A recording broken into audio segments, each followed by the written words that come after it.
Welcome to the Stoic Quotient, where we dismantle illusions, confront what others won't, and speak directly to the soul still bleeding behind a brave face.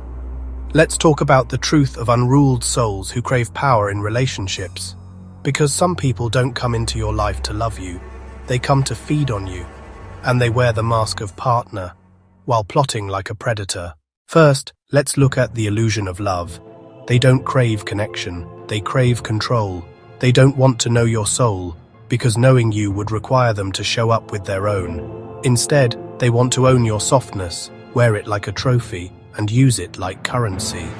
Your vulnerability, your warmth, your emotional generosity becomes a tool in their hands, not something sacred to be cherished. They don't cradle it, they weaponize it, just long enough to keep you tethered, then turn it against you the moment it serves their power. To them, closeness isn't intimacy, it's leverage. And love? It's never the goal, control is. At first, they mirror you. It feels like magic, like someone finally sees you. But it's not love, it's strategy. They study your wounds, your silence, your need for safety, and then they become everything you've ever wanted, until they no longer need to. Because once you're emotionally tethered, they begin the real work, dismantling your autonomy, piece by piece, in ways so subtle they almost look like love. It starts with small suggestions disguised as care, innocent questions that become criticisms, opinions that morph into ultimatums. And before you realize it, you're no longer moving freely in your own life. You're navigating a maze built from their insecurities. You start asking for permission instead of acting from your truth. You second-guess your dreams, your friendships, your voice. Not because you lack clarity, but because they made you believe your clarity was a threat. That's not love, it's erosion. And while your body stays, your soul starts fading into silence. They make the shift. You start noticing it in small ways, but each one cuts a little deeper. The praise feels performative. The touch becomes colder. The space where love once lived gets filled with tension, obligation, and unspoken resentment. You question your worth after every dismissive comment, every forgotten promise, every eye roll that says, "You're the problem." The shift is subtle, but your soul feels it. You go from being chosen to being tolerated, from feeling seen to being used. And you start to wonder, was it ever real? Or were you just the stage on which their emptiness played out? Compliments that come with control, affection replaced by obligation, boundaries mocked as attitude. You question yourself more. You apologize for breathing wrong. You shrink, slowly, silently, while they grow stronger, feeding off your confusion. They say we, but mean me. They say, I love you, but mean I own you. And if you dare call it out, they turn the truth into your character flaw. The Stoic Mirror. Let's examine this closer. Marcus Aurelius reminds us, the best revenge is to be unlike him who caused the harm.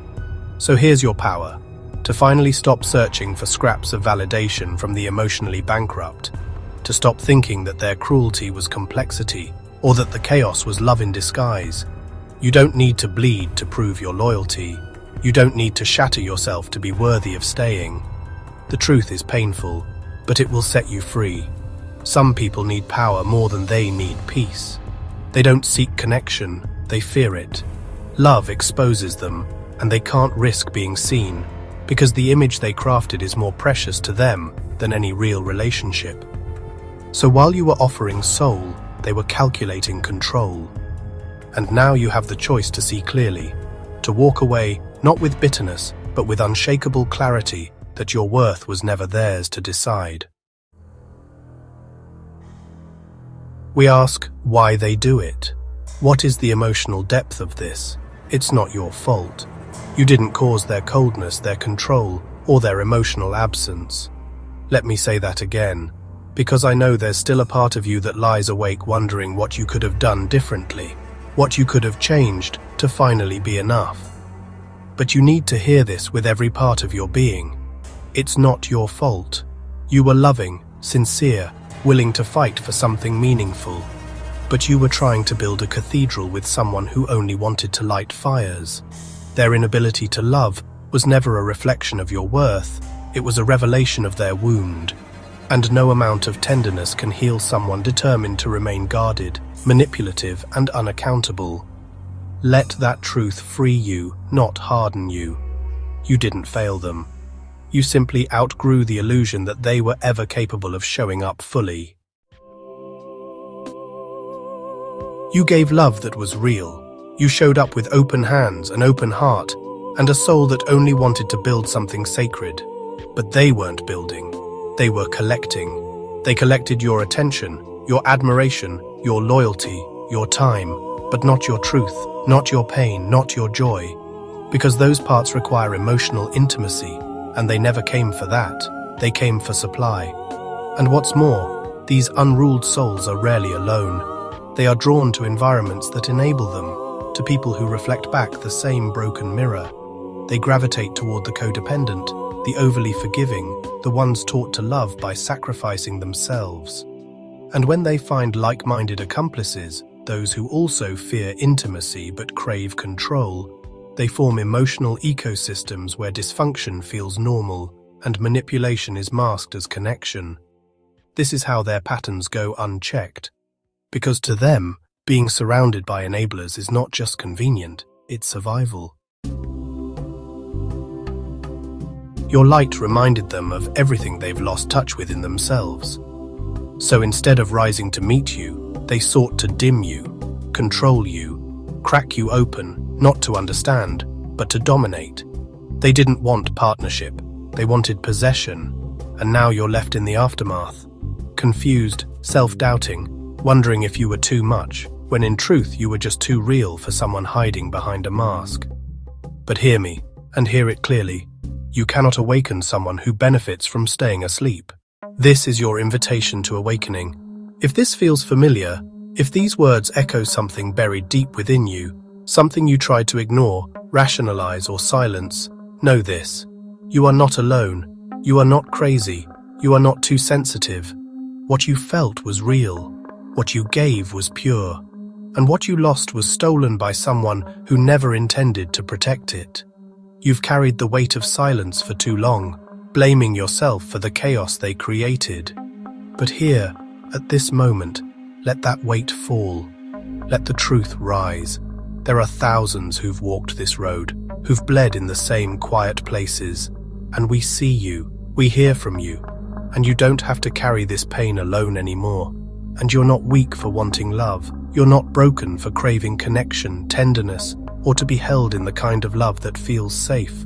What you wanted was honesty. What you offered was sacred.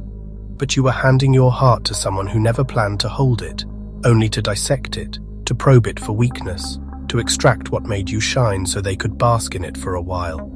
They studied you not to understand, but to dominate.